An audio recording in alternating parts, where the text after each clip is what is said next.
El campo anexo Manuel Belgrano está ubicado en el municipio de San Antonio, extremo noreste de la provincia. Desde la década del 40, tiene por finalidad promover la protección y el cuidado de las araucarias, nuestro monumento natural. A partir del año 1991, el campo pasó a depender del INTA, que desde entonces viene consolidando un importante trabajo de investigación y conservación forestal. El campo anexo Manuel Belgrano se encuentra ubicado en la frontera con Brasil. Para que se den una idea, hacia el otro lado de la frontera acá se encuentra la localidad de Santo Antonio. Si se lo ve desde una imagen aérea, básicamente es un punto verde dentro de la agricultura, digamos. Además de cumplir una función productiva, cumple una función muy importante desde el punto de vista ecológico y social. Ecológico porque desde el punto de vista que es un lugar prácticamente cubierto con forestaciones y con todo lo que eso simboliza, digamos, ambientalmente, desde el punto de vista del agua, de la protección de las fuentes de agua, pero también es un reservorio, por ejemplo, muy grande de lo que es oxígeno. El campo anexo Manuel Belgrano del INTA ha permitido comenzar, además, planes de mejoramiento y producción de semilla para ofrecer materiales forestales de alta calidad. En el campo anexo Manuel Belgrano del INTA en San Antonio se llevan a cabo actividades de mejoramiento genético forestal en distintas especies. El INTA ha priorizado una serie de especies en las cuales trabajar más fuertemente, como ser Pinus ellioti, Pinus taeda, el pino híbrido entre las especies ellioti, variedad ellioti por Caribaea, variedad hondurensis, en las cuales aquí se llevan actividades relacionadas a los ciclos de mejora de cada una de esas especies. Particularmente y en especial se encuentran aquí instalados alrededor de 20 hectáreas de huertos semilleros clonales. Anualmente se cosecha alrededor de 300 kilogramos de semilla de Pinus taeda y 100 kilogramos de semilla de Pino ellioti para ser disponibilizados al sector productivo de la región. A estas semillas acceden alrededor de 30 viveros de la provincia de Misiones, así como también de Corrientes, de provincias como Córdoba, Jujuy. Además, y eventualmente, en ciertas ocasiones, las semillas son exportadas.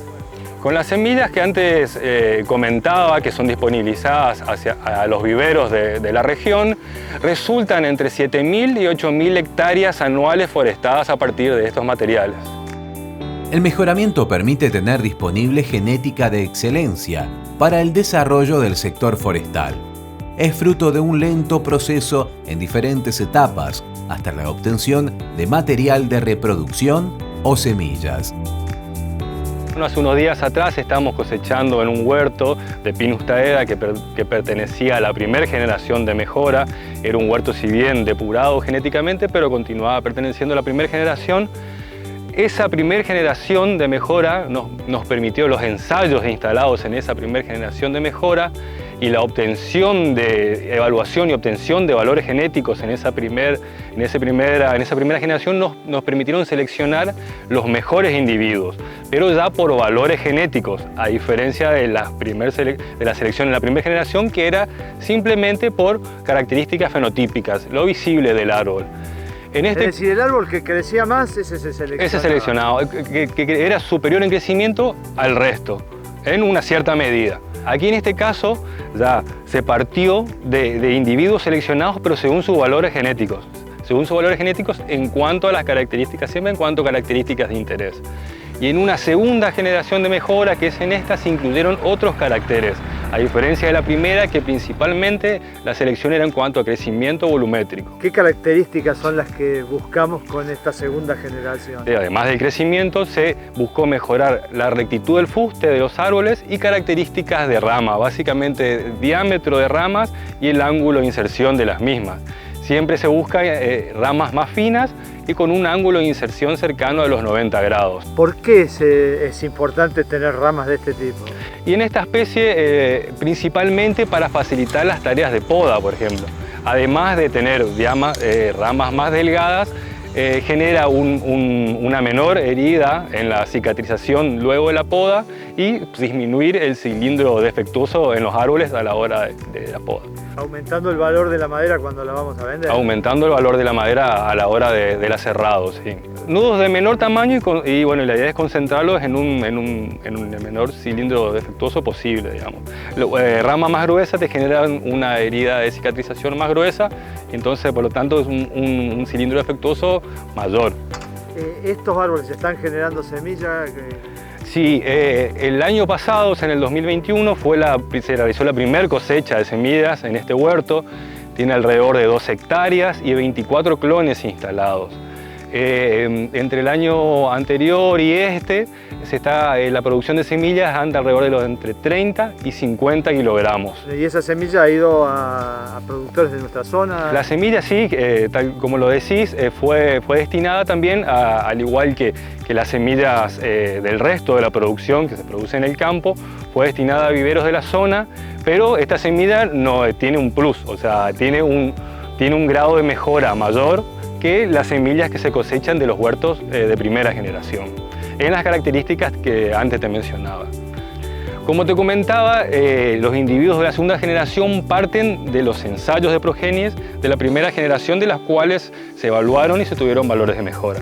Esos individuos, para continuar con el ciclo de mejora, a su vez fueron instalados en ensayos de progenies, además de polinización abierta y de polinización controlada, porque los mejores individuos del ranking también se cruzaron, digamos, a través de aislaciones, a través de polinización controlada, con lo que también se instalaron ensayos de progenie a partir de esos materiales. Y bueno, a su vez también se instalaron el huerto semillero clonal de segunda generación, en el cual estamos ahora en este momento. En este proceso también se ha desarrollado un pino híbrido, cuya semilla venía del exterior. Es muy preciado por los forestadores y ahora se produce aquí, con la complementación entre el INTA y la empresa Pindó. En este caso, bueno, por ahí para comentar un poco de dónde vienen estos materiales, en el año 2004 el INTA, en convenio con la empresa Pindó de Esperanza, han iniciado un programa de hibridaciones con el objetivo de generar un pino híbrido local entre las especies Pino ellioti, variedad ellioti, y el Pino caribaea, variedad hondurensis, que era el híbrido que bueno, hace años atrás, bueno, aún se sigue haciéndose, era material que se importaba de Australia. La idea de este convenio fue generar el híbrido localmente. Era un material que era bastante demandado por productores medianos y grandes, ¿no? Sí, sí, hubo una demanda importante del material, justamente porque muestra buenas cualidades de crecimiento y de copa. Se ven ramas finas y bueno, al igual que la otra especie que comentaba en Tadea también, el ángulo de inserción de las ramas siempre es deseable que sea a 90 grados y bueno, es una especie muy deseable, demandada para sistemas silvopastoriles justamente por su estructura de copa. Es una hibridación entre dos especies, entonces tiene sus particularidades, digamos. Los cruzamientos se hacen aquí en el huerto semillero clonal del Pino ellioti, que es, digamos, desde el punto de vista del mejoramiento fuerte. Es un programa que lleva varios años desarrollado por el INTA, entonces la madre, que en este caso es el Pino ellioti, que resulta como madre, ya venía con un grado de mejora importante. El padre, que en este caso es el Caribaea hondurensis, fueron selecciones realizadas por la empresa Pindó, selecciones fenotípicas por crecimiento y forma.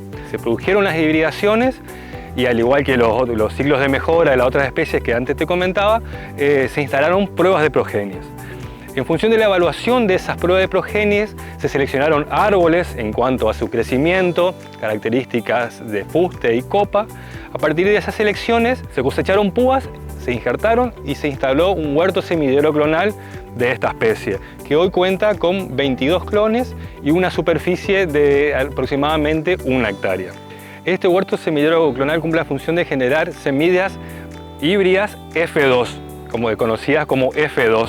Y a partir de esas selecciones se generó un ranking y parten estos individuos que hoy se encuentran acá instalados en este huerto semillero. Es, digamos, parte de los mejores individuos. A su vez también las mejores familias son propagadas en el vivero de Pindó a través de plantas madres para la producción de estacas y generación de plantas con destino también plantaciones operativas. El hecho de ser un cruzamiento entre especies, entre distintas especies, hace que la producción de semillas sea muy baja con respecto a las especies puras, digamos. Entonces, bueno, la estrategia de eso es, a partir de esta semilla ya mejorada genéticamente, generar plantas madres, y esas plantas madres cosecharle un número importante de estacas, digamos, que llegan al productor en forma, desde el vivero en forma de estaca o en forma de plantines ya desarrollados, digamos.